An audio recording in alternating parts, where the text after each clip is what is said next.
சென்ஜாமன் என்ற ஒரு காட்டுக்கு ஷத்தன் என்ற ஒரு வகையான காயை பொறுக்க வந்த நாங்கள்.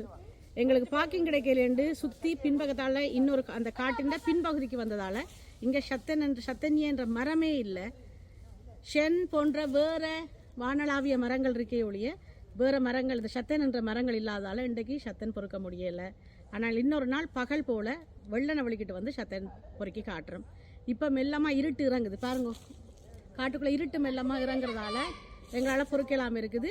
இன்னொரு நாள் நாங்கள் ஷத்தன் பொறுக்கிட்டு நாங்கள் உங்களுக்கு காட்டுறோம். ஷத்தன் கிடைச்சிட்டுது. இதுதான் அந்த ஷத்தன் காய். இது கொஞ்சம் பழுதா போயிட்டுது. இது போன வருஷம் ஷத்தனா இல்லை இந்த வருஷம் ஷத்தனான்னு தெரியல. இதுதான் அந்த ஷத்தன் காய். முள்ளா இருக்கும். அப்புறம் உள்ளுக்கு பிரித்து எடுத்தால் அந்த விதை இருக்கும். ஆனால் இதுக்குள்ளே இல்லை. ஏன்னு சொன்னால் இது சிலவெல்லாம் போன வருஷமா என்னன்னு தெரியல. தேடி பார்ப்போம், இருந்தால் கண்டுபிடிப்போம். இதுதான் ஷத்தன். இது முள்ளா இருக்கும். கிளவுஸ் நல்ல மொத்த கிளவுஸ் போட்டு வந்தால் தான் பொறுக்கலாம். இது எனக்கு இந்த கிளவுஸை போட்டே குத்துது, கையில் பயங்கரமாக குத்துது முள். இங்கே உள்ளுக்கு தான் அந்த ஷத்தன் இருக்குது. இதை வீட்டை கொண்டே தான் கவனமாக துப்புராக்கி எடுக்கணும். என்னென்னு சொன்னால் இதை பிக்கே கை நோவுது. இங்கே பாருங்கோ, குத்து முள்.